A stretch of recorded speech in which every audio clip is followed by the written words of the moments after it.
Welcome to the Kelly Cardenas podcast, where attitude is everything. This man in the studio right now didn't know that he was being recorded, didn't know that he was going to be on the podcast today, but I had to grab a hold of him, sit him down, put him in the chair, because this man is probably one of the wisest men. He's in my men's group, and I just got a chance to be able to speak life into him. What I was saying is not only his strength, his power in what he does, but also in his vulnerability in who he is, makes him the star that he is. If you're on and you're watching right now on YouTube, you know this face. He's the weapons expert on Pawn Stars, been recorded on over 50 episodes of one of my favorite shows in the world, Pawn Stars, but also he's a historian. This man is, I tell you, he's a jack of all trades, but he's very humble about it. The first time that we met, he didn't tell me about those things. He was just asking me questions about who I was. That's why I wanted to have him on the show, and I just think he's doing some incredible things. So please welcome Mr. Craig Gottlieb to the show. I'm so excited and surprised to be here. I got to tell you something. You said that to me this morning, and my instant reaction was there's power and there's vulnerability, and that rarely comes hand in hand, but it's because it's not my power. It's God's power.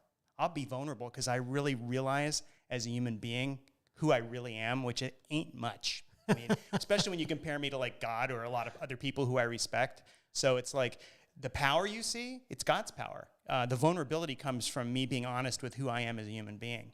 Well, where did the vulnerability come from? Because it's like you'll talk to us about, you'll be like, hey, I'm angry, and in our men's group, and I don't let a lot of people into our men's group as far as telling the details of it. It's our time, and it's right. I tell you, it is. Am I correct on this, Craig? It is one of the coolest men's groups. I'm super bummed if Tuesday comes around and everybody's busy and we don't have it. Literally, I'm like, what am I going to do now? What am I going to do now? Why are men's groups so important? And for the guys out there that are listening that aren't in a men's group, get in one. Create one. But Craig, why is it so important to be in a men's group? Couple reasons. Number one is that, Proverbs, I think it's chapter 24, some verse says that, a bunch of counselors, and I'm really paraphrasing here, plans thrive with many counselors. And again, not an exact quote, but that's so important because very rarely in this world are we cultivated to have friendships where we can be vulnerable, and in a small group that's covered by the Lord, that's the first thing.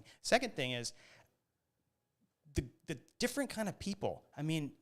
We've got like Chandler. He's 27 years old and he's so wise, and you've got, there's just a different people with different life experiences. And it just so happens that what they've got to say on a weekly basis fits into exactly what I need and what the Lord wants me to hear. So it's just like a magic moment. And I'll tell you, when more than 2 or 3 people are gathered, there's a protection, okay? There's like a cloud, because there's Satan's out there. He's real. And that cloud is protecting us, and just so much magic happens. So this is the thing. I think a lot of times when you speak about God or you speak about the Lord, people get the woo-woo stuff. And almost a lot of times they'll shut off because they're like, well, because some of the things that they've heard, like if I choose God, then I can't be successful in my business because I just got to be poor and I got to be broke and I just got to be off the side. You have showed me a whole different side of life because, in the secular side or just in the world's eyes, you're a super crazy successful guy. You're in the limelight. You have been in the limelight for a long time, and you still are able to put God first. This was a big thing for me because I think a lot of times people think you have to choose either or. How have you been able to bridge the gap between the two? Well, it's not like I'm putting God first. God is first. Okay, and that's like the foundation. It's like, I'm not putting him anywhere. God's where he's going to be, right? And it's like, here's the thing. When I started, I did not set out to be a TV personality. It's the last thing I was thinking. And I sort of accidentally found my way on world television. And a couple weird things happened. Like after my second episode, I'm in Finland of all places, in the middle of the country, and I'm holding the door open for this delivery guy, and he just goes, he looks at me. And this is my first, and I didn't even watch Pawn Stars. It's the first time I go, wait a minute, I'm like on something where people know me. The guy stares at me, goes, you are from the Pawn Stars. And I'm like, how did you know that, And so I came face to face that I had an opportunity. And again, God's first in my life. I don't put him first. In fact, you know what? A lot of times they put him second or last, and then I pay the price, right?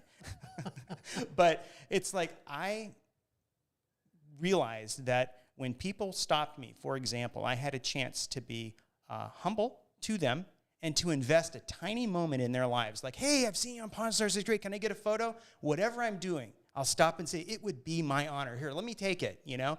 And so it's just a quick stop, and it's a way to touch in with people that you'd never touch in with. So that's a long way of getting around to the short answer, which is that God is first in my life. And because of that, I get the chance to be humble and authentic and to touch base with people that I never would get the chance to do. So one of the things that stood out to me, Craig, was it was the first time that you came to men's group, right? And you pulled me aside. Actually, it was the first time, and you left, and you said thank you so much, and then you came back to men's group on Tuesdays. If you're in Carlsbad or you're in the area, Tuesdays 7:30 transformational time. It's amazing. Everyone's welcome. Everybody's welcome.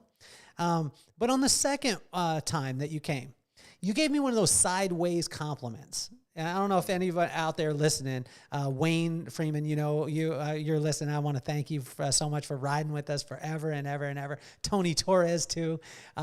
But I get sideways compliments all the time. Like, oh, I love that for you. I would never wear it, but you. And Craig gave me this sideways compliment. He was like, wait, how's about this one? You must be very proud of that. Yeah. So you gave me a sideways compliment. You were like, hey, I wasn't coming back today. Mm-hmm. I was coming to tell you that I'm not coming. I remember that. Can you tell us about that story? It's literally, I repeat it so often, Kelly. So I was in another small group, and I've been in one for, it's about the same one for 10 years. And it's on a Wednesday morning. And so our friend Adrian, fellow Marine, invited me to come to this small group. And he invited me to he invited me to go he invited me to go paintballing with his son and my son. I show up and he goes, do you have room for the piñata? I'm like, what piñata? He goes, oh, this is a birthday party. There's 22 kids coming. I'm like, well, that's great. Thanks for telling me. Yes, it's the same thing. He invites me to this small group, and I'm like, okay, yeah, I can come to your small group for the day. Well, what he didn't tell me was this is basically like the first meeting of the small group, and it's a new one. And sort of like the idea was everybody who's there is going to stay there. And I'm like, oh, do I have Tuesday mornings? I don't think I do. And, you know, I talked to my wife about it, and she's like, you know, Craig, I'll support you in what you're going to do, but just keep in mind, now you're committing a Tuesday and a Wednesday morning. Make sure that that's what God wants you to do. And I'm like, okay. So I did a whole plan about how I was going to tell Kelly that thank you very much for the opportunity. I know I was here the first week, and now the second week has nothing to do with you or anybody else, okay? It's just it doesn't fit with my schedule. I'm really honored that you asked me here. I'm sure it's going to be a great small group. And so I had this whole plan, and I thought it out, and there's a whole like past track of thoughts leading to what I was going to say. And then sitting halfway through it, I hear this thing. It's not actually a voice. Craig, you're staying. I'm like, okay, you know, and in my mind, and there was no prior thought to it. It was just like, Craig, you're staying. And I'm like, okay, I'm going to stay. And the reason I knew it was from God is because I had no plans to say this. I didn't think it through. There was not a big like line of thoughts behind it. And so afterward, I come up to Kelly, you got a minute? And he's like, yeah. And I go, so Kelly, I was about to I was about to tell you the truth about why I'm not coming back. But just so you know, while I was here, God spoke to me. I'm staying. I'm taking a hiatus from my other small group. And he's like, great. But you know, that's just like, you talk about putting God first. And again, I don't always do that. You know, a lot of times, and that's when I fail miserably in life, when I'm not putting God first. I'm not allowing, and I said to say earlier, I'm not putting God first. God is first. But he's a gentleman, as a friend of mine says. He'll allow me to turn my back on him. And then he sort of like allows me to experience what happens when, you know, he's not first. And when I am thinking and praying and I'm in the Word, things like that will happen. And they happen regularly. And so for that, I'm thankful. So talk to us too, because I mean, being a Marine, thank you for your service. Being in the Marine Corps, this is one of the most structured guys I've ever met in my life. Like in the event, if you get to meet Craig, which you will if you're around me, as a good friend of mine, super structured. I mean, amazing at execution. God doesn't ever execute in a straight line. Talk to us about that and how you've had to adapt in your life, because when you have the type of personality that you do, a lot of times we could get into the methods as opposed to the magic that God brings. Well, you talk about the execution and what you just perceived as me. That is, what did you call it? That is my adaptation, because guess what? That's not really who I am. I'm the most disorganized, squirrel, person you'll ever meet. When my wife first met me, she says, when you look at Craig, he looks like he's got it all together. He's like, his pants are creased perfectly. You could she said you could cut a cantaloupe on his pants. I'm like, I've never heard that before, but I don't think anybody's ever said that. But yeah, but she goes, once you get to know him, you look behind him, and there's like a trail of his stuff that's just like, literally. And one of my my stepkids says, if you just follow Craig, you're going to pick up money because he just drops it out of his pocket. So all that being said, I have to have that system. And yet I'm about to say why I don't. But what you see is me, like not on my best behavior, but me when I've got my crap together. But I'm here to tell you that, well, in the Marine Corps, they say no plan survives first contact, which means you can have all the plans in the world, be as organized as you want. And then 3 o'clock in the afternoon is going to come around, your wife's got a headache, you're tired, and you sit on the couch all day and you watch a whole season of 30 Rock. And that's okay, but I guess, what was the question? Well, I mean, see, that's exactly it. Well, it's like this. Talk to us about the difference between your plans and God's plans. Like, you didn't set out, when you were a kid, it wasn't like you said, hey, I'm going to be on Pawn Stars and be the weapons expert on Pawn Stars. Take us through that and how these things happen, because what I want the listeners to understand, and I want to, number one, I want to tell you all how much I appreciate you. Helping us to get in the top 1% globally, guys, has been phenomenal. I mean, it has been, and it's been all because of you guys listening. The Tony Torreses, the Wayne Freemans of the world, every single person out there that's been riding with us from the beginning. But help us to understand, because there's always our plan, right? And Mike Tyson said it best. He said, everyone has a plan until they get punched in the mouth, and then who they are comes out. That's what I said. No plan survives first contact. Yes. And what that means is no plan survives first contact with the enemy. Okay, and the enemy can be many things in our lives. It can be overscheduling. It can be people who really don't like you. It can be a lot of things. I mean, fill in the blank. We've all got our enemies. And we wake up in the morning with the best of intentions. And by the end of the day, you're like, wait, what happened? This day is over, and this is not how I planned it to go. And you're right. We know God doesn't think, and I didn't even know what that means, linearly. But we live life linearly. And you said earlier that systems are important, but they're not the important thing, And I think realizing that you are not a big deal and that it's not all about you. I think that's it. It's not all about you. If you can think of everything in your life that way, it has an impact. I think one of the things that inspires me about you, well, there's so many different things, Craig, but one of the things is that you found something that you were really passionate about that, honestly, like me growing up, if you would have said, like, you could have a career as a weapons expert, It's like, I mean, I would have told you, what are you talking about? Well, like a weapons expert. It's like in college. You don't go to the college fair and they're like, weapons expert. Oh, I'll do that. No, they don't have that, Well, it's like, I'm going to quote Rush Limbaugh. Rush Limbaugh says, do what you like and success will follow. And success may not mean tons of money. Success might not mean tons of fame, okay? But success will follow. And that's a biblical principle. And I think that's the way I did that. It's like I was passionate about my contact with history and telling stories. One of my greatest passions is connecting people who don't normally think about history with history. Because history is super important for lots of reasons I can go into. And if I can do that, and I can do it with artifacts. And so when I connect someone with an artifact that attaches them and makes them experience a person, a place, a thing in history, that really lights me up. And so that's what I did. And that's what I did for a living after I got out of the Marine Corps. I bought and sold artifacts. And so that was my pursuit. Connecting people. Yeah, I needed to feed my family and make money, but there was lots of ways to do that. And believe me, it's not like a pathway to vast untold riches to do what I do.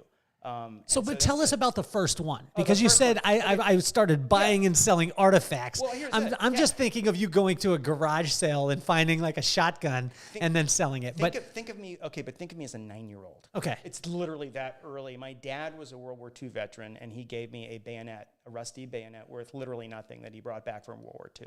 And now, granted, this is like the 70s. So this is an appropriate gift for a kid nowadays. Maybe not so much, but You can't give it. Is that the number one gift? Yeah, is that sure. the number one gift? Yeah, and I can tell you other stories that would be completely inappropriate today, but that lit me up because I actually got into history, and everybody around me growing up in Miami, Florida, which is where I grew up, was a World War II veteran. You throw a stone, you hit a World War II veteran. And so this stuff was readily available for next to nothing. And there was really no known value for this stuff. And but eventually there came out, and so I was collecting stuff from a 9-year-old, you know. I got like different things from different neighbors. One of my neighbors gave me his Purple Heart, for crying out loud. I mean, He gave you a Purple Heart? Gave me a Purple Heart. Okay, sidebar here. Give me the context. Is he like, are you guys playing football and he reaches in his pocket and is like, you caught the ball, let me hand you this Purple Heart? Well, how does he give you the Purple Heart? Being passionate about history is like a disease, and this guy was a World War II veteran. He was I think a tail gunner in a B-17 or in the Marine Corps. I'm not sure what air platform it was, but he was like my hero, and I would literally go over and sit in his den while he got drunk every afternoon, and I would just be with him because his den had so many cool things in it, and he had like some medals lined up. And a little correction, it wasn't his Purple Heart, although he had one. It was his dad's Purple Heart. What? And it had his dad's name on the back, okay? And he just gave it to you? Gave it to me. Bill, no, that's not Bill Lyons. It's Howard Jenks. I'll never forget him. Another thing, Bill Lyons, another one of my neighbors, had a German dagger, and he knew I had my dad's bayonet, and he never gave it to me. But I was allowed to like go over and play with it, which is cool, How old are maybe 10 or, hold on. Yeah. Okay, so there's this drunk dude who gives you a Purple Heart and has you play with knives at the side. Please don't, if you're a parent out there, this is not the way you raise your children. Don't do this at home. So Craig has a book too that's how to parent your children. I'm just joking with you. So that's incredible. But like he didn't give it to me, and funny enough, there's a connection. He also was an alcoholic, but when he passed away, his daughter knew that I had loved this thing. Okay. And she said, I'm sure Bill, my dad, would like you to have this, and gave it to me. And by then I was a collector. Okay, and so fast forward a little bit. I'm buying and selling things that I have acquired just so that I can afford to buy other things that are for sale that I don't have money for. And so buying and selling was a thing I did ever since a kid. And junior high, high school, college, even Marine Corps. And so fast forward, after I got off active duty, I said, well, I need an actual job, and I'm already making money doing this enough. I already have a reputation. I already have knowledge. So this is what I'm going to do. I mean, my degree was in philosophy. So I literally, there's no jobs for philosophers, which is part of the reason I joined the Marine Corps. And then, obviously, military antique dealer. And the other thing too, my dad had a business partner who was a gun collector. And again, this was safe. Don't try this at home. But he would lock me into the gun room at his office, and would put white gloves on and play with guns. And I would come out. And again, there's no ammunition. It's safe, and these are all antiques, by the way. Of course. And I would come, Mr. Redford, what is this? And he would stop and answer every one of my questions. Wow. He was not drinking, but he did do a lot of napping on the couch. And so, so I just naturally picked stuff up, and so I wanted to do what I loved, and it was fun. And I also and I didn't know at the time that by doing this, I would be connecting people to history. For reasons that, again, I find important. But it ended up being that thing which kept me going. Because, you can't get up in the morning and do something you hate and not pay a price. Wow. And had I picked something that I hated, I wouldn't be doing this still. I'd be doing something else. So Craig, tell me, this is the controversial thing. And you actually, you had told me about this a while back. And you were like, I want you to ask me this question. So I'm going to ask you this question. Why am I so handsome?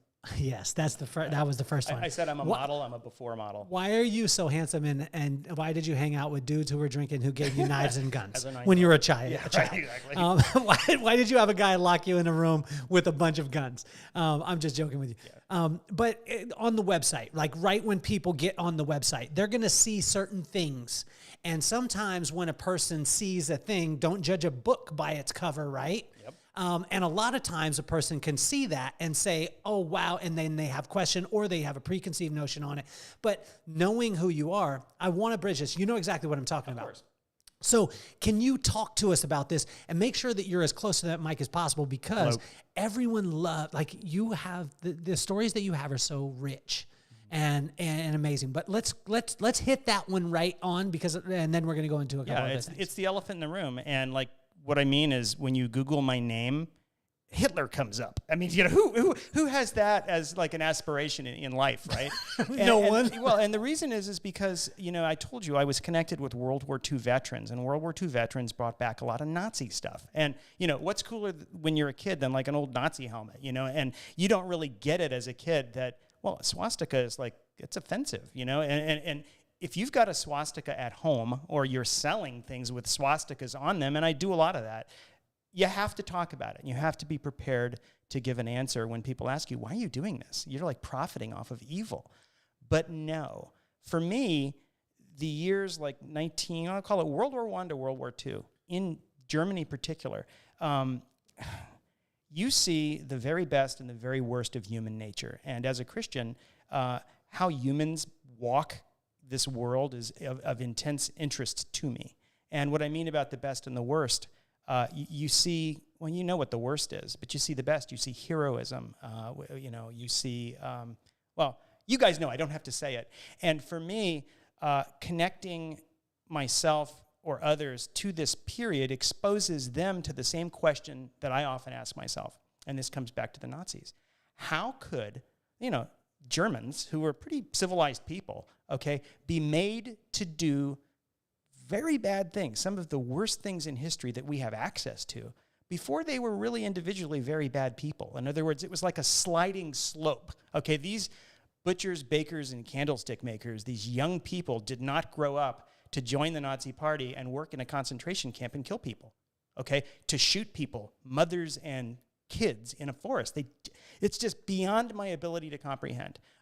So that is of intense interest to me, and it's not because of it's not the dark part, but it is the dark part. It's like you look at that and you go, how can this happen? And it brings you face to face with humanity and its failures, and really what it means to be human, because that's just a very emotionally charged moment, those periods, and we need to look at them because people say human beings change and evolve, and I'm here to tell you they don't. We're the same people that we were in 1930. And there's a thing, C.S. Lewis said this, we don't not burn witches because burning people is wrong. We don't not burn witches because we don't believe in witches. It's the same thing, and so that's like sort of an answer to that question, And there's a real reason behind. You talked about this, I make money buying and selling things, and a lot of those things are Nazi items. And by the way, none of my customers, I've had like one or two people in my life, I'm like, I'm not going to do business with you again. You're weird.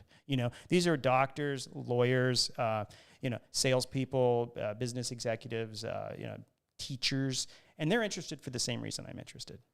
And so that's it. So, Craig, help me to understand. I've heard this saying over and over again, but it's become more powerful being around you, that if we don't understand history, then we're in jeopardy of repeating it. I'm paraphrasing. Yeah. Why is history so important, not only to the next generation, but why is this so important? Let's go in two parts. Number one, why is this so important to you? Number two, why is it so important that we understand our history and the things that have gone on? Because we're human beings, and it goes back to what I said. We're the same people we were in the 19th century and the 18th century. Just technology has changed. Our issues have changed, but our hearts have not. And for most people, history is like this black and white, dusty, two-dimensional place that you read about in history books. Yes, it makes an impact, but by like holding an artifact in your hand, it makes history present tense, three-dimensional, and it does connect you. And if you don't believe me, let me put something cool in your hands. And again, this is sort of a hip pocket appearance, so I have nothing. But you put something historic in someone's hands, it's like a little time machine. It transforms them and brings them face to face with all the issues and all of the themes and the stuff I just talked about that a history book just doesn't. But why is history important? Santayana was the guy who said, if you don't learn from history, you're condemned to repeat it. Well, think of the opposite. A lot of evil people in the world, a lot of dictators and they try their best to disconnect the youth from history, because history has lessons that we can learn. And it sounds like I'm trying to win a Miss America pageant, but I'm not. And if you disconnect someone from history and make them ignorant of our past, you can tell them any lie you want, and they'll probably believe it. That's why history is important. Wow. Yeah. Just look at today. Look at the news today, okay? Talk about Vladimir Putin. What is he doing right now, you know? He's doing the same thing that Hitler did, using the same reasons and the same justifications. What's next? I don't know. I hope, hopefully not World War III, but the questions need to be asked. You know, and if you look at a lot of political, I'm not going to get into politics, but if you look at a lot of political debates today, same thing. A lot of the sides will want to disconnect you from the history, because a lot of these same issues are not new. Nothing's really new in the world, okay? The technology's changed, but nothing much is new. And so that's why history is important. So what do you say to the younger generation that says to you, you just don't understand when you say that we don't change? Yes, I've changed. We're not the same. You know, the people used to walk around, and use maps, or they used to walk around. What's a map? All these things. Like, they used to do that. You're just a boomer. You don't understand. You don't understand us today. And you said that we haven't changed. Like, and really, I mean, as human beings, our desires haven't changed. Everyone wants to feel important. They want to feel loved. They want to feel lifted up. These desires never change. But what do you say to that young kid? Because you've got a little one in Reese. Yeah. Like, how are you able to connect the dots that way and make history cool? Well, the first thing you got to do is listen to people. And when my son tells me you don't understand or you're being a doofus, I got to listen to him, because maybe I am being a doofus, or maybe I don't understand. And there's certain things I don't get, and yet I feel that as a parent, it is important for me to redirect him back to first principles. And, as you said earlier, or maybe I said it, he's dealing with the same things in his heart that I dealt with and that my dad dealt with all the way back. And so first you got to listen. You got to listen to anybody. And guess what? Remember I talked about no plan surviving first contact? My wife will tell me sometimes I'm a terrible listener. And I know that's true. But I want to be a good listener, and it's because I know how important it is to listen and to just observe. And people have their finger on the transmit button too much. Really important. If you know about radio communications, you can't listen when you're transmitting. Yeah, there's certain transmissions that can be both ways, but you got to take your finger off the transmit button to hear and listen. And by hearing and listening, you get information, and then you can be best equipped to talk to my son, as you said, for example, or to talk to someone who's struggling with something, or to speak about a political issue. I rarely post on Facebook, but the other day I put up a funny picture. I was struck by the fact that it was 66 years between the time that the Wright brothers took their first flight and we landed someone on the moon. 66 years. Blows my mind, okay? So here we are. I'm connecting myself to history. So I put a picture of each one up. I found the Wright brothers plane, and I found the lunar landing, and I put it on Facebook, and I said, 66 years, huh? Question mark. And I get 300 or 400 people, oh, that's great and stuff. But I got one guy goes, we never landed on the moon. And I'm like, well, I know, and I didn't say anything, because immediately they started going in on this guy and going, you're a moron, you must be a Trump believer, and or you're this guy or that guy. And and my comment is, I said, hey guys, let's not criticize someone for having a minority opinion. Most people believe we landed on the moon. I think we really did. But the civility is gone in our world, and that's become okay, and it's not okay. The Bible says it's not okay. And that, I think, is a root beginning to a lot of worser things that we can do. If you talk poorly to someone, the next thing you know, you're going to treat them badly. And if you treat them badly, you don't listen, the next thing you know, I'm not saying it's Holocaust, but it's just wrong at the beginning. Okay, so whether or not it leads to something, you nip it in the bud. And so again, back to history. Why is history important? Case in point. I'm thinking about it, but my whole little Facebook thing, So help us to understand, because a lot of times a popular opinion at one point is accepted, right, by the masses. Mm-hmm. And then you have a minority opinion that everyone says that they're crazy. And then that paradigm switches. Talk to us about a specific in your life that through history, you actually understood where you used to think, hey, this was the popular opinion, this is what it was. And I'll give you an example. So, I mean, it's just a quick example of, when the explorers thought that the world was flat. And everyone, they were convinced, the popular opinion, if you said the world was round, you were absolutely nuts, crazy, off your rocker. Now that paradigm has switched. Yeah. Tell me about one of those things specifically in your life that because of the research of history, you actually adopted the minority opinion. Okay, here's one for you. But funny enough, you remember spontaneous generation? You know what that is? No. For like 200 years, people thought that if you left meat out, worms would spontaneously generate out of the meat and turn into flies. And now we know today that's not what happens. But it took like 200 years. I mean, the best scientists in the world was like, yep, spontaneous generation. That's how it works. Or ether. They thought ether was, and by the way, you show me a science textbook that's old, it's like half wrong. It's really weird.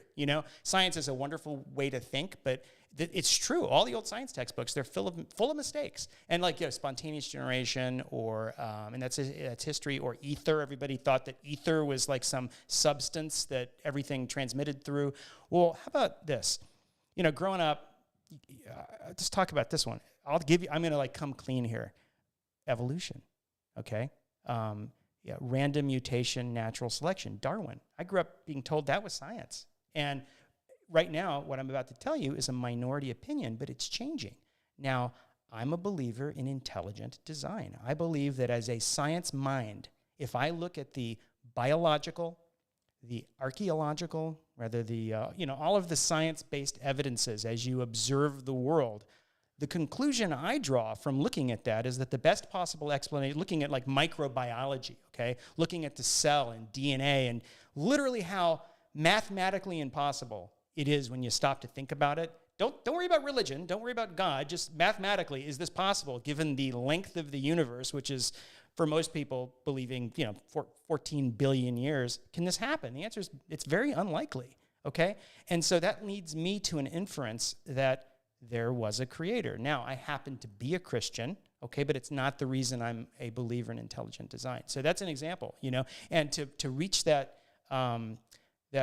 conclusion, you got to go back and look at Darwin and what he talked about. He thought the cell was like an amorphous blob of jelly, okay, and there was nothing in it.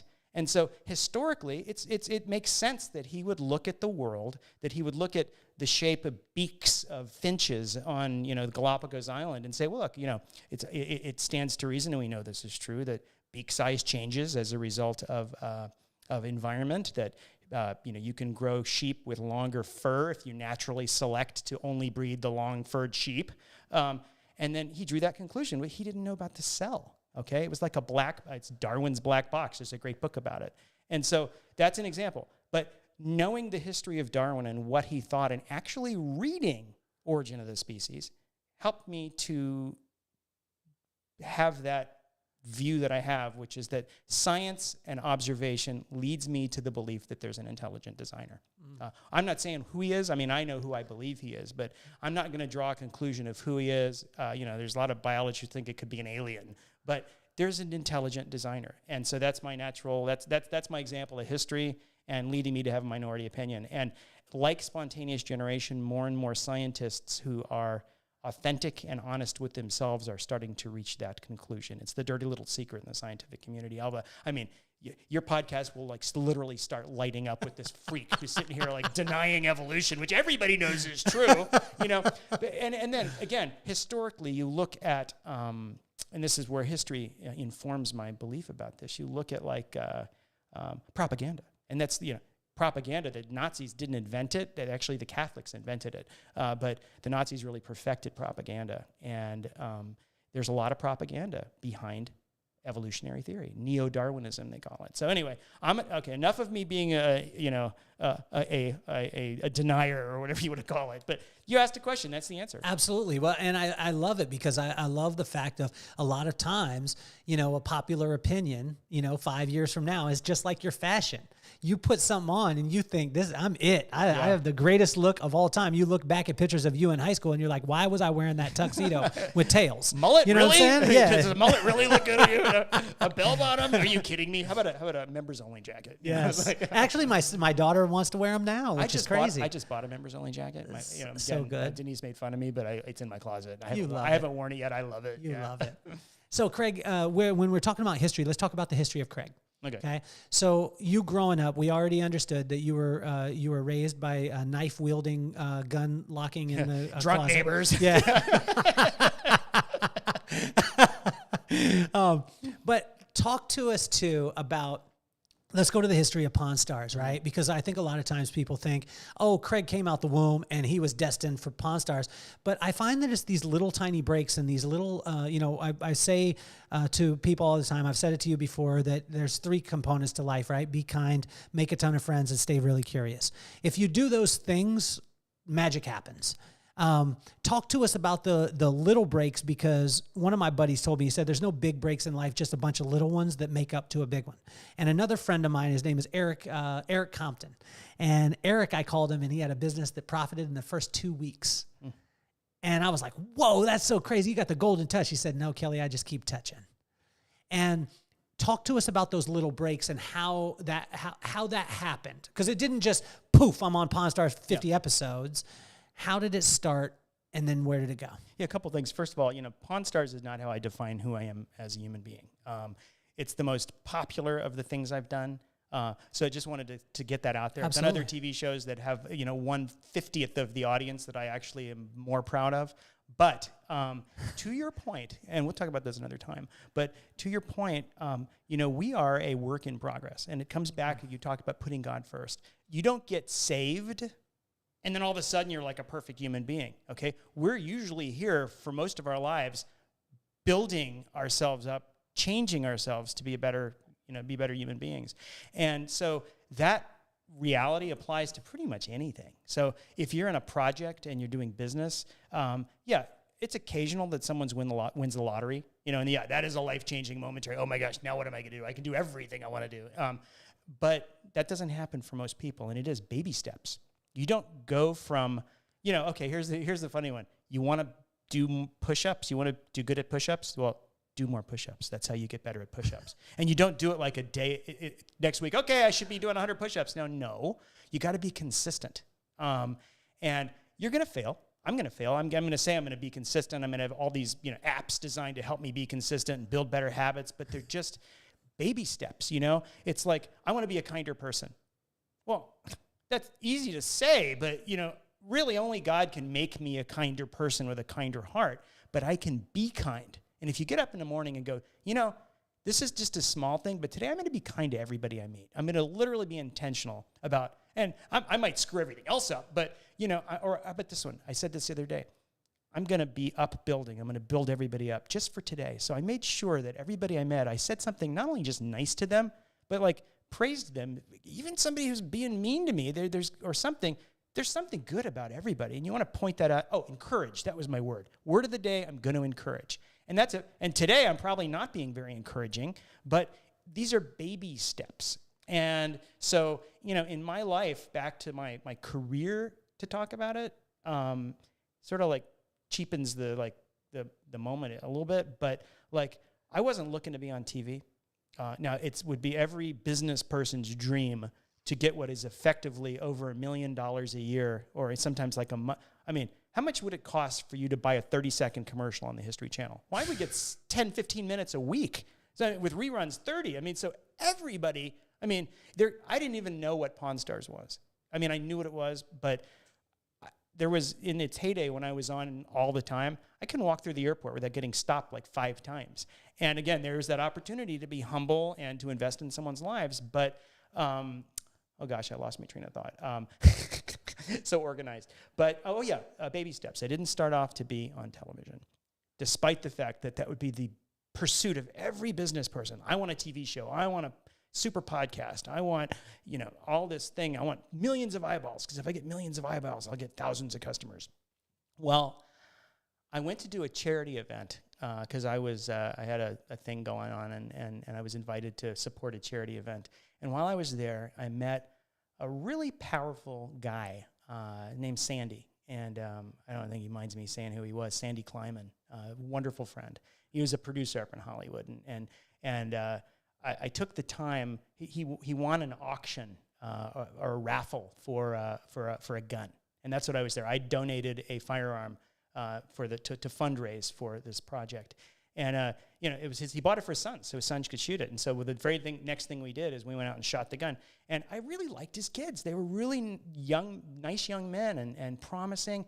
And whether it was because I liked his sons no, Sandy is a really great dynamic person. And he says, "You've got a story to tell. I want you to be on TV."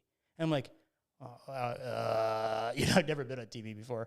And so he literally opened a bunch of doors in Hollywood for me where I was getting like representation from like big time powerful entertainment attorneys. I walked right into like the #1 talent agency and they got a guy begging to sign me up. He only met me for 20 minutes. It was because Sandy saw something in me that no one else saw and never could have opened those doors on my own. Guess what? None of that came to anything, but I was in Sandy's office one day because he wanted me to meet publicists. And he wasn't even there. And one of his assistants was sitting there with me, and I was meeting a publicist. And there were publicists interviewing to be like, I'm like, wait, who's going to pay for this? But one of the publicists basically just heard what I had to say and then went home and did a little research and said, hey, I know that there's a need on History Channel for, a weapons expert. I'm glossing over a lot of the details. Okay, so it went from me just volunteering to do a charity event to getting noticed by this guy, another small little success, to investing in his sons, because I thought they were cool, to following this man's lead to get on Pawn Stars. And then I was there for my first shoot, and during a break, they're like, well, we got some other gun to shoot with, but can you do it? I'm like, of course I can do it. And they're like, well, don't you need to research? I'm like, well, not in this case. I know this next gun. And then after that second one, they're like, do you want a job? I'm like, okay. So that's that little baby steps thing. Yeah. And I wasn't looking to be on television. I wasn't looking for success in the militaria business, but I got it. I mean, like supercharged. Go back to that multi-millions of dollars a year in free advertising. You just can't. That is like instant. Only an idiot could not like profit off of that. You know what I mean? You really have to be stupid to screw that up. So that's the answer. It's a long answer, but baby steps are important because that's the way we were designed to be built and to be improved. It's like you don't go from like you don't come out of the womb an 18-year-old. You can't even talk. You can't even like feed yourself. And so there's a lot of growing to do. In fact, I'm still growing. I know I'll be growing until the day I'm done. We're still a work in progress. So. Well, I think what's so amazing about it too is you talk about your what was your friend's name? Which one? Sandy. Sandy. Yeah. You talk about Sandy, but you're Sandy to so many other people. And, we've had many talks after men's group, and you've just let me know about, different people that you were trying to connect with, different things to be able to open up opportunities. Overarching thing that I've heard from you and that I see in your life is that if you seek joy, then then the profit comes. But if you seek the profit, then it'll never add up to the joy. Right? Absolutely. And I see this in you. We've talked about it over and over again, and you've been a great example and you've given me a huge amount of wisdom in it.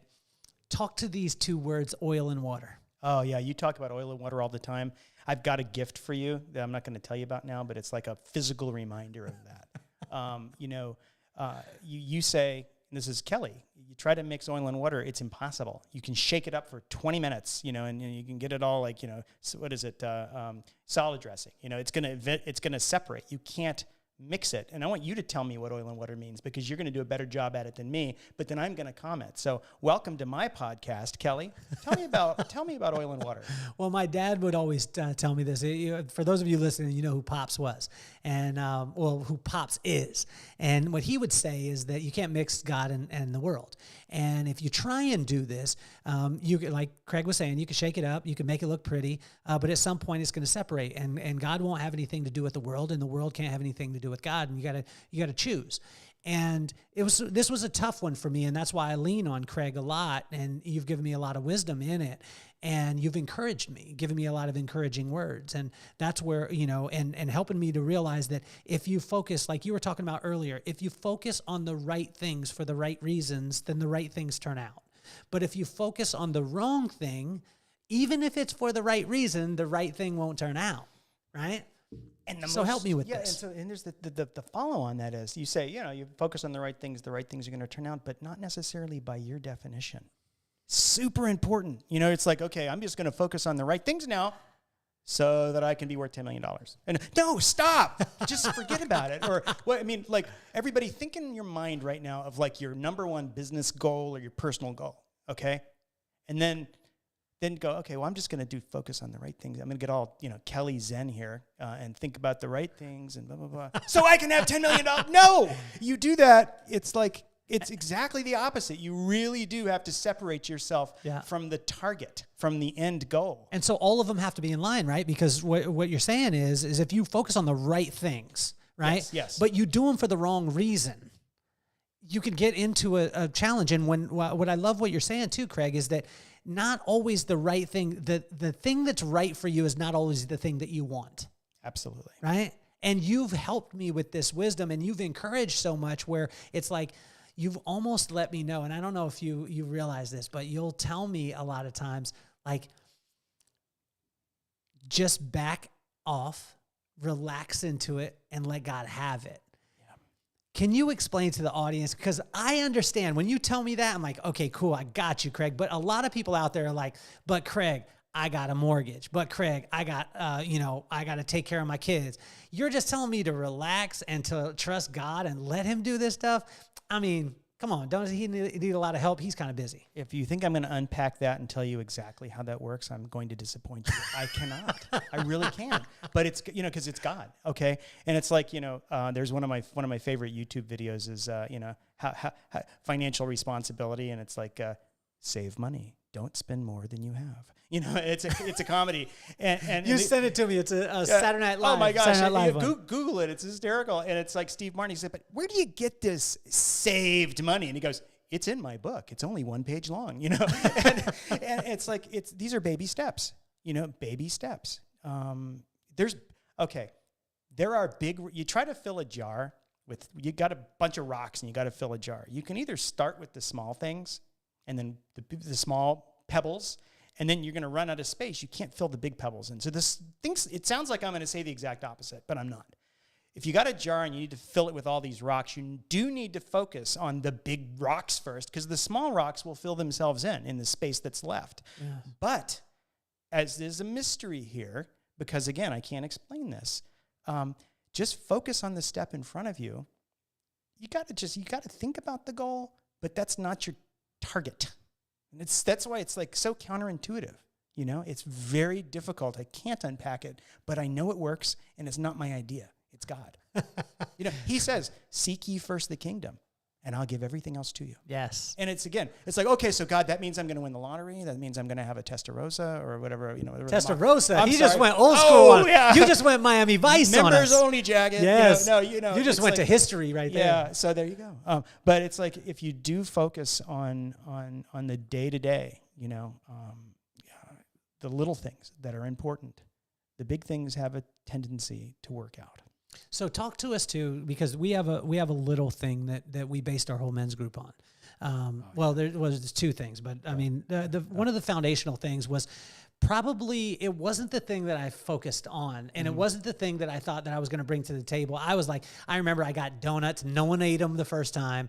I was like, man, we got coffee. We got all this stuff. No one cared about any of that. There was one little thing that I didn't even think about that really has shifted, and we've started to talk about it. And it's something that as we move forward, I think that it's gonna evolve marriages. It's gonna change business. And it's honestly, guys, when you hear this is so simple, but Craig, help me with it. Oh yeah. First of all, the reason nobody ate the donuts is because most of us, ourselves excluded, in our small group, they're like Olympic athletes. Their arms are bigger than my waist. You know? Like Dan? Oh my gosh. I don't think Dan has ever had a donut. I don't Dan, think, no. If you're listening, Dan, you need to have a donut, brother. No. I think they have had donuts, but somehow, I mean, these guys, and that's just protein donuts. They're eating protein. Well, it's just fast backwards there. It's, they're fit because they practice fitness in their life. It's not like they join a gym and I'm going to be fit for a month. No, these guys live a lifestyle. Yeah, that's true. And it's not you do too, man. I got good genes. There we go. So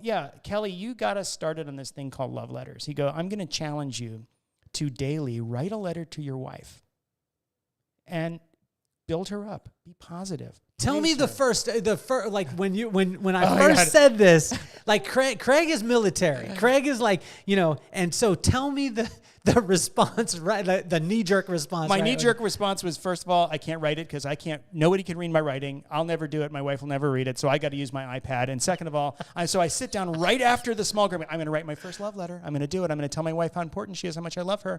And then literally I'm like, there needs to be an app for this. And so I'm like, let's find an app. There's got to be an app. And I can't find one. And I download all these apps while I'm sitting in Kelly's, in his salon. And there's not an app. And I'm like, Kelly, we need to build an app. So that was what I thought. So tell us the concept of the love letters and why it's been so profound. Well, and tell us about some of the effects that it's had on you and your marriage. Well, there does not go a day go by. Let's try that again. There's not a day that goes by that I can't find somebody to criticize my wife about, or you or anybody else, okay? I can be a very negative person. Anybody can. I mean, you can find fault with anybody at any time because nothing's perfect, right? Well, I choose every time I write a love letter not to focus on that, but to focus on ways to build my relationship, okay? Complaining doesn't build my relationship. You think it's going to, this person's going to go, thank you very much for opening my eyes to your wisdom. No, they're going to, you complain about something, they're just going to shut down, okay? So when I write a love letter to my wife, and it's not a I love you, it's a loving attitude toward her expressed in words, and it takes different forms. And I'll tell you, Kelly called me on this. I start programmatically going, I've got to say this, and this in every love letter. And he's like, no, maybe one day just tell her how attractive you think she is. Oh, that's cool. Or, tell her about a challenge that she helped you overcome, And so it takes a different flavor because every day is different, right? Well, the love letter helps me focus on the positive in her, okay? God is responsible for changing her and sanctifying her and making her into a better human being. That's not my job. I can't do it. I shouldn't do it. Okay, but the love letter is powerful because it reoriented my heart, and it blesses her. Obviously, you get a love letter. I mean, how many when you're going to school, how many Valentines do you get in your Valentine's, sock in elementary school? You want them. You get a note from a girl that says, "I like you." It's awesome. Makes you feel great. Well, same reaction. The person on the receiving end, they're going to be blessed by it. Okay, but it blesses the giver, just like charity. Okay. God doesn't need our money. God doesn't need our talents. He wants us to use them, okay? So that's what this is. That's what this is all about. He doesn't need me to make my wife a better person, but he wants me to be charitable, and that's with my money, it's with my time, and in this case, it's with my words. So it's really transformed. And again, I thought I'm going to write one every day. Well, then what do? Maybe I'm good if I write 2 a week, So it's a challenge to get a habit formed. But it's funny enough, some of my love letters, been days I was not a happy camper. In other words, I was like, here's my list of everything you've done wrong in the past 2 days. And I'm like, wait a minute, shut up, Craig. Stop thinking about. Okay, there's a verse. Take captive all of your thoughts to God. Okay. And I don't remember the verse, but it's so important. And it's like, I'm going to have the mental discipline to stop and start saying something positive. That's amazing. And what I found for all of you listening out there, if you've been with me at an event, sometimes I'll speak about it. But this is where it started. So I reached in my bag, and they were little ones. One is for my daughter and one is for my wife. And some of you out there are like, well, you got a son too. And I'm just about to start one for my son. And it started with my daughter because I wanted her, she was going through times as far as like, being in 6th grade, and she went through the pandemic and, all those things. And I wanted her to know that how much value she had from me as far as her dad. And so I started to write these letters, and what I would do is I'd write, a letter every day. And then at the end of the week on Friday, I'd give her the notebook. She would read it, or sometimes she wouldn't. And then she'd give it back to me, and I'd write 7 more. And what I find in this, and what Craig was saying is, and what we want you to get from this is it's not so much about the person who you deliver the note to. It's about you. And it's amazing because your heart starts to change. Am I correct, Craig? Absolutely. Like you start to now, and this was the thing with my daughter. I said to her one day on the way home, I said, "I'm proud of you, baby." And she turned to me and she said, "Why?" And I was stumped. And she's like, "You say that every day, Dad. Are you just saying it because you want to say it, or do you really mean it?" And I'm like, you should listen to your dad and not talk back to me. That's what you should do. You're obviously, you haven't read the verse, don't spare the rod and spoil the child, because I'm about to break out the rod on you. But what happened was I had to get specific. And this is how we, for those of you who knew our business early on, or, in years past, we built our business on being specific, giving specific compliments, because generalized compliments don't mean anything to your wife, don't mean anything to your kids, and don't mean anything to the people around you.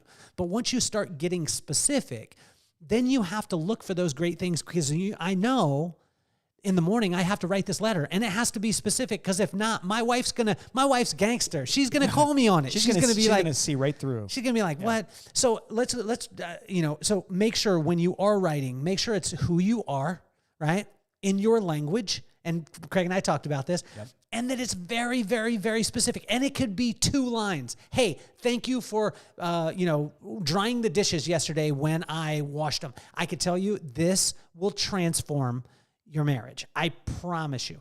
Craig, let's move right into this, because we were talking about specificity. I don't know.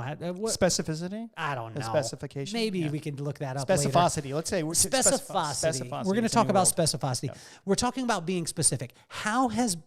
Because I remember this. Remember when we started in our group and we started getting specific on prayer. How has that affected you in your life? Well, back to the specific again, I want to say something. It's like you've got to be authentic and say real things, like you said, because it's like,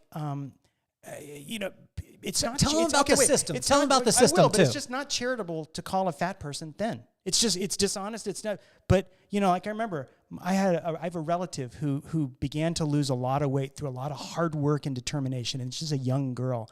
And everyone was saying, "Oh, you look so good. Oh, you look so great." And I wrote on Facebook, I said, "I'm proud of you for doing something that most people can't do. Good for you. I don't care how you look." And she she said, "That was the best thing anybody's ever said to me." And why? It was honest. It's what I thought. So anyway, back to your question. Yeah. Specifics. You want to talk about love letters? I mean, talk about specifics, talk about those kind of things. And like I said, I want you to know we're working, Craig and I are working on the app right now. So it's called Love Letters. And this thing is going to transfer into not only your wife, but your kids. And then guess what's going to happen? Imagine all you bosses out there. Who could write a love letter, not a, "Hey, goo goo gaga," but a love letter to your team. And that they knew how much you appreciate them. That's coming. And it's not like a doorway to a 100,000 page blog. It's not designed for that. It's designed for small relationships. And it's like, bosses, forget that. Employees. "Boss, I'm going to start writing you a love letter. Here's how I want you to start reading it. How awesome are you, or what you did. Or this is the organization. Build the organization up. And you know what? If they subscribe or they agree to read it, well, you can say what you want, because they said they were going to look. It was their choice. Wow. I mean, it's transformative. But I will also want to encourage you, like with this right here, you guys can see it there in the light there.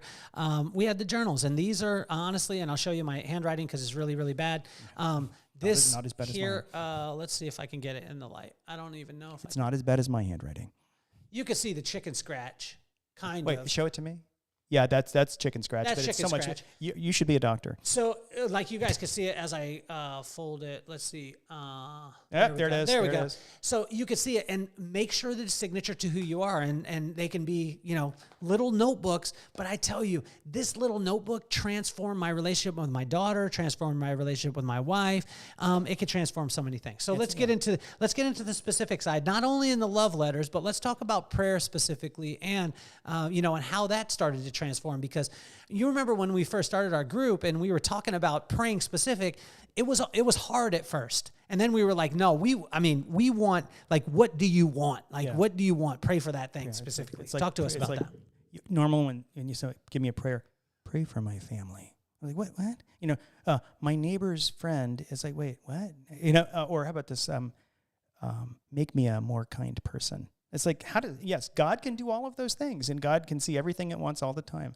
But I think and he doesn't need us to ask in order to answer. And God does stuff we never even ask for. Someone said to me the other day, you don't know how many times God has saved your life. I'm like, yeah, that's really profound. If you're going to get to heaven, he's going to let you see that. And you're going to go, you were like there every second doing stuff that I didn't even know about. And I hope I get that perspective. I don't, but being specific, like there was, remember, I was talking about, I want my son to hit a baseball. He's first season in baseball, and this is a great example because it didn't come true. Whole season went by. He's a great runner, and he knows how to judge a ball versus a good shot. And I'm not a sports person, so I got a seat on the 50-yard line for the baseball. I'm good. But literally, my prayer to these guys is, and I would do it every game. I'd send out a message. He's up to bat. Pray that he hits. I just want him to hit and feel what that's like. And guess what? It never happened. I'm still blessed. But I was specific. And then slowly it transformed into just like, I want my son to, a lot of other things. But that was the specificity. I mean, Kelly prayed for, this is my best one, he wants spokes or wants wheels on his car. I'm like, that's so selfish. I'm like, well, no. It's like, imagine a way that God's going to answer that prayer or inform Kelly's thoughts about that, because God will respond when you ask. And again, it might not be the way you expect, but it's definitely, there's going to be a response. So Craig, tell us with the history side of it, I want to shift gears back into it, is tell us about something that if people knew the history of it, they wouldn't revere the thing the way that they do in today's society. Oh, that's a good one because, and again, all of the thoughts that I immediately think are all very political in nature. Okay. Well, I have one. I have one quickly. Give me one. Just an example, right? So a Christmas tree, okay? Yeah. A Christmas tree was a pagan god. Yeah. And it was worshiping that pagan god. Now, today, my kids are not worshiping a pagan god. They love a Christmas tree. It smells good, and we decorate it. But to know the history of it, I don't know. If I was locked in and I was teaching my kids the history of it and I was locked into that, I don't know that I'd have a Christmas tree in my house. Yeah, well, here's one for you. How many of you guys have a Volkswagen? I loved them. Well, it's German for Volkswagen, which is the people's car, okay? Guess who invented the Volkswagen? The Nazis.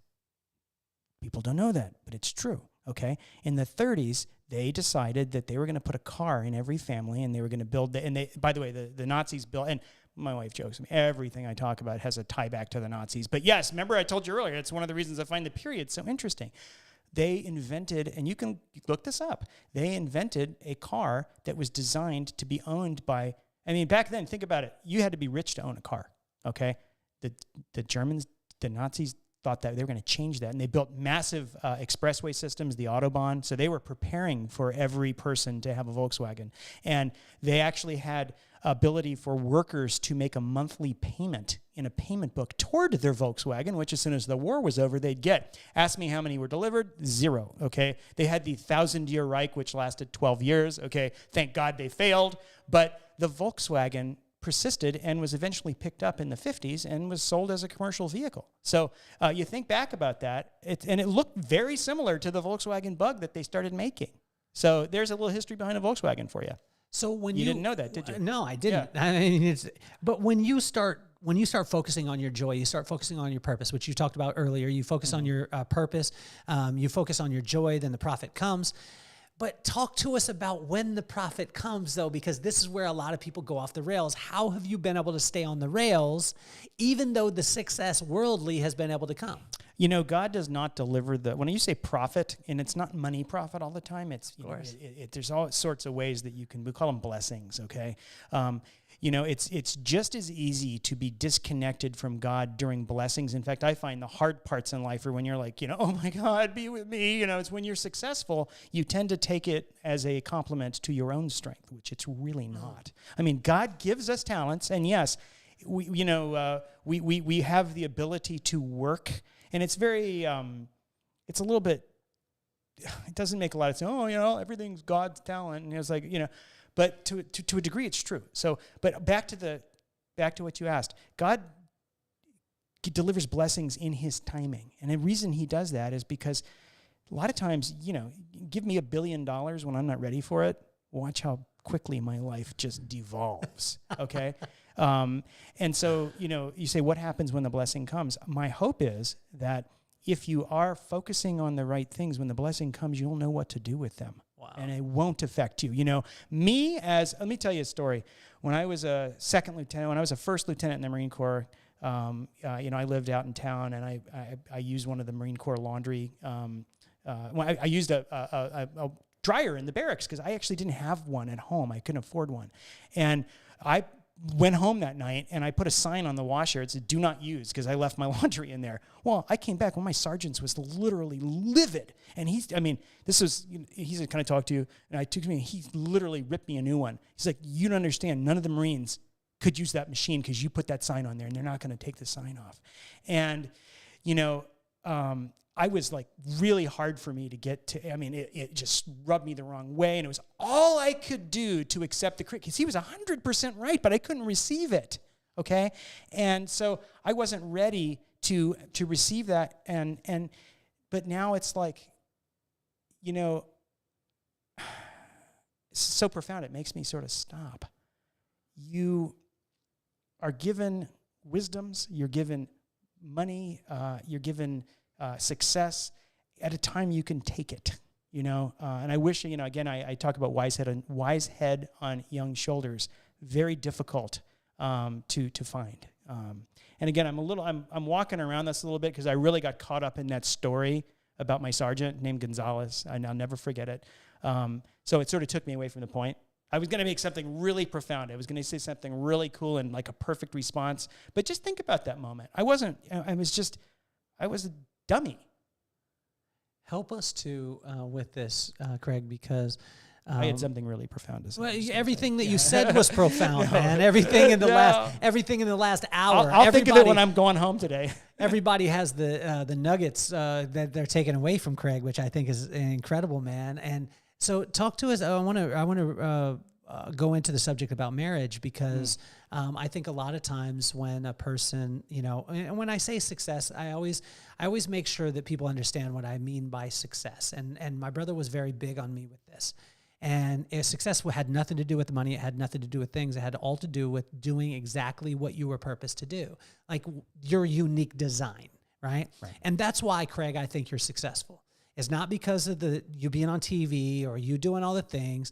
It's because Craig is powerful because he knows who brings his power. He's vulnerable because he knows that someone else is more powerful than him, which is the God that he serves. When we're in these kind of realms, right, I think that marriage throws a wrench in all of our systematic and all of our success-driven and all of our accomplishments. Marriage puts us in a place where it really exposes us, and we really, truly have to be present. It's the hardest thing you'll ever do. It really is. I mean, really, I've done a lot of hard things. It's the hardest thing you'll ever do because it really exposes you and makes you vulnerable in ways that no human being, as much as you say you want it, we don't. So how is it, I mean, talk to us too about, because I think a lot of guys, you know, go into it and they're like, oh, well, you know, if my woman would just change this, and that, then everything would be cool. But I find that what God is doing is not transforming our wives for us. He's transforming us. Yeah, a couple of things. Yeah. I tell my wife regularly that she's the perfect person for me. And she's not perfect by any stretch of the imagination, and she knows that. But what I mean by that is she's exactly the person that I need to be transformed. And I think God uses the peculiar and God-invented institution of marriage as a tool, as a foundational tool. It's the workroom for life. It's like what my wife calls it. It's the sanctification gym. It's where you go to be sanctified. And if you connect to that and you accept it, it's like, okay, how many of you go to the gym and you complain when the weights are too heavy? You don't. You go there to lift heavy weights, okay? But when you're in a marriage and the weights get heavy, what do? You complain, you get upset, your pride comes in, your selfishness comes in, instead of going, these are heavy weights and they're going to make me stronger. And it's not making me stronger for me. It's making me stronger to be a better human being so that I can have more impact in life. And, I want to stop and say, this is like tough to talk about, but I was married twice. This is my second and last marriage, and I failed as a husband. It's the single biggest mistake I ever made in my life. And now I'm not saying it because I'm not happy, but I was divorced after almost 20 years, and I was because I gave up, because I didn't lean in to the difficulty and the hardness. And I'm not saying hardness is like, it's just off. There's joy to be found in marriage beyond measure and comprehension. Don't get me wrong, okay? But it's on the other side. It's not on the other side. It's daily. You find daily joy. So I'm correcting myself a little bit. So as I stand here or sit here and talk about marriage, you have to understand my credentials are a failed marriage and now what I call a hard marriage. It's a blessing to me to be married to my wife, and I derive great joy from her. And the only person who gets in the way of that is me. And I think it's great. This is what I was talking about earlier, and you display it, man. I mean, you have the strength and the knowledge and wisdom, and then you have the vulnerability, man. And I think that that's what makes you a real human being. I think that's what attracts people to you. I think that it's, it's so admirable. And it's funny that you say what you said. I'm not laughing at you, going through the because I was married before too. Yep. And I failed in that marriage. I failed really bad. But it's one of those things where that's what I complimented you today before any of the listeners, any of you out there listening, before any of you heard any of this. This is what we were talking about in private. So talk to us let's talk about men and some of the things. Give us a couple actionable items that some men can do that would be really transformative for them. And I would say, and I want to start the first one off, like get in a men's group. Like Absolutely. Get in a men's group. And you might argue with this with me, Craig, but any men's group, just to start off, because a lot of people are like, I'm looking for the perfect one, and how's it go? No, just get into one. Yeah, there's a saying, the perfect is the enemy of the good. If you search for perfection, you'll miss a lot of good. So he's right. Get into a men's group. And then transform. Hopefully it's not like a satanic men's group, but like at the basic level, you're gonna get there. Totally agree with you. So talk to us about some actionable items that men can do, because for me, I always want to be a better father. I want to be a better friend. I want to be a better brother. I want to be a better husband, right? And so I want to grow in those areas. And what I've been finding is with all of you that I get a chance to spend time with, like this morning, to be able to have Chandler there, have Brian there, have you there. I mean, it lifts me. I got energy, right? It's just like power, But what are some of the things that men out there can do right now, today, that can start to transform them in those areas? Yeah, okay. So number one, you might not be able to get started on the love letters, and you don't need an app. You don't need a fancy journal. They're great. If you just started by making a commitment to compliment your wife every day about something authentic, just once, you will be surprised at the transformation that will bring. Just once. That's easy. I'm not going to, and I didn't know you were going to ask me this, but as I listen to you talk about love letters, just try it. Or if you got a tough relationship with your boss or your son or your daughter or whatever, your dad or your mom, compliment them once and be authentic about it. And you can even tell them that you're doing, or don't. So that's the first thing. If I can think of like one other thing, be accountable for your actions. And that's like the first one was do it. It's really easy. Did I do this today? Did I not do this? Yeah, there you go. That's God calling me that I should. I know. I even have it on Do Not Disturb. Well, you owe me a case of beer. Yeah, exactly. That's what happens. Exactly. I'm going to do it on sleep too, and Do Not Disturb. Yeah, I like and turn driving. mine off. I think that's a specific one, and I'd love to give you another specific one. But right now, something I'm struggling with, and that I can tell you is so important: take accountability for your actions. When you're wrong, don't make excuses, and tell the person I was wrong. As you know, don't say, well, okay. There's a big difference, by the way, between an explanation and an excuse. Okay, I believe that explanations are important and useful because they help you figure out what went wrong and how to do things right again. But the time to give an explanation is not when you are not giving an excuse, okay? You don't replace one with the other because guess what? They sound exactly the same. Exactly the same. Exactly the same. And timing on that, Craig, is massive. Absolutely, timing. It's like, why didn't you close the, I don't know, why did you take the trash out? I don't know, because I was tired. Well, that might be a good explanation. Sounds like an excuse. Sounds like an excuse, yeah. And there's lots of mitigating circumstances in life. It's like, why weren't you on your game today? Well, I didn't go to sleep until 2 a.m. I just lost my job. Their explanation, just don't give them. Take accountability, or when you're rude to someone. I was rude to you. Yes, I believe objectively what you did to me was wrong. And it might be. What they did to you, they might have spoken to you harshly because they are impatient. And guess what? It's usually not about you. It's about them. And this is something, again, I struggle with it, but take accountability. If you're sorry, if you've done something wrong, just apologize. Take responsibility for your actions in your daily life, because you will also, just like the love note to your wife, you'll be surprised by the transformation in your relationships. Well, I always give my pops wisdom, and my pops was. I wish I knew him. Yeah, he was amazing. Well, he still is, but he would say, "Boy, I don't need any of your excuses." And he said, every time that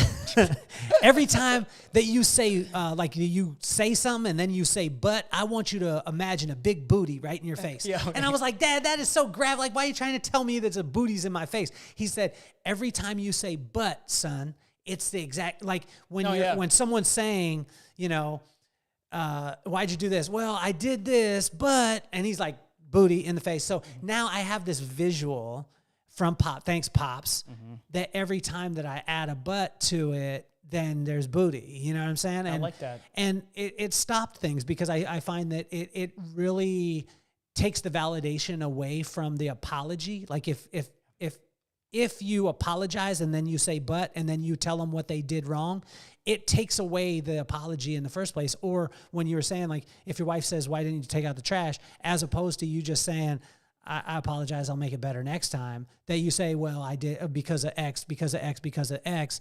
You just wipe away that whole thing, and they're just going to hear the excuses. So, Craig, you're a genius. Yeah, well, I'm not. In the Marine Corps, they used to say excuses are like, they smell and everybody's got one, And so I heard that same thing. Your dad said it a little nicer. Yeah. But I didn't until just this very moment learn, because I just said it, and it's like, that's really wise, that excuses and exclamation. I've always believed excuses and explanations are different, but I never really got it until just the second.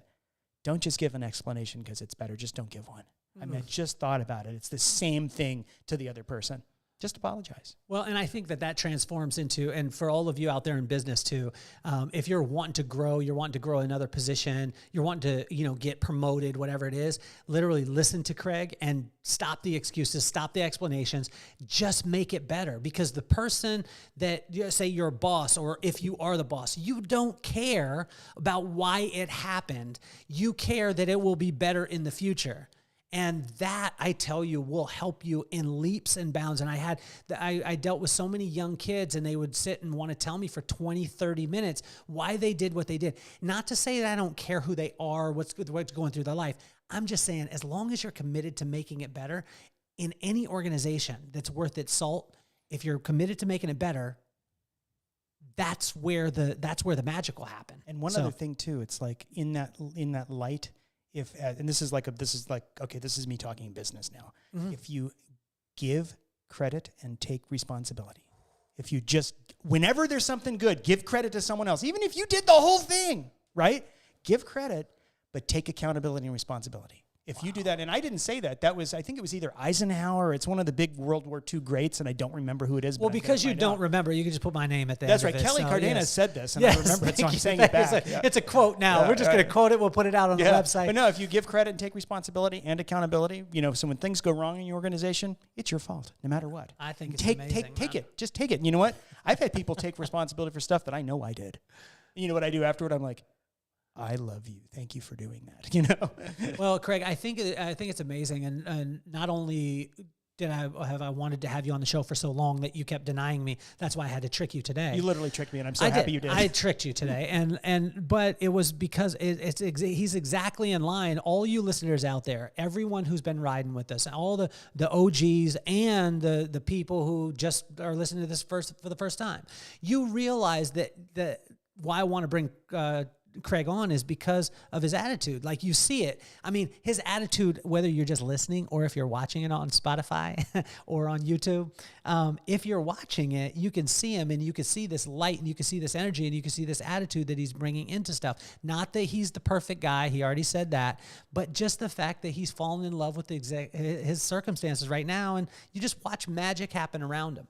So I started the podcast because of people like you, iconic people like you, Craig, that I wanted to take, and I wanted to show my kids, Maddox and McKenna, who's 10 and 13 years old. I wanted to show them that anything in the world is possible. Anything. As long as you had the right attitude and the right work ethic. And so what advice would you have for Maddox and McKenna? And if you could use both of their names, it would be awesome. Okay, gosh, Matthew and McKenna. Maddox. Not Matthew. Matthew and Come on. Patricia? Matthew and Patricia. Yeah. Hey, Maddox and McKenna. Uncle Craig. I don't even know if Uncle Craig. Hey, and for all of you out there listening, I used the reference. Like, Craig came to the men's group, and I was like, Craig. Oh my gosh. And he didn't know what I was talking about. And I was saying, I put up a Friday reference, which everyone out there listening, you should watch Friday. If you haven't watched it, you're not American. But I used that, and he was like, what are you talking about? And I was like, Craig, you got fired on your day off, Craig? I mean, I even got a Debo's bike rental shirt, which Craig doesn't even know what it is about. Everybody knows what coffee is. Yes. Okay, Craig. Okay. Craig. Okay. Maddox, not Matthew and Patricia. Maddox with a D. Maddox and McKenna. Maddox and McKenna. Let's try it a couple times. Maddox. McKenna. Maddox and McKenna. Okay. That's English for Maddox and McKenna. So, okay, this is on a personal level. Hang out with your dad as much as you can.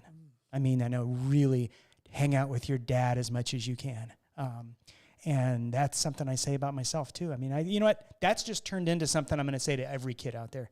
Hang out with your dad and your mom. But there's something special about dads. It's not just because I'm a dad. But I know if I was Maddox and McKenna, I would want to hang out with Kelly. I tell Kelly that all the time. I want to hang out with you more. And it comes back to the other thing. Baby steps in life. Take responsibility and accountability for your actions. Those are my... just as much as they would apply to a CEO, they apply to Maddox and McKenna and Reese, my son. Yes. So, Craig, as we finish up today, why is it so important that you keep pouring out blessings onto people?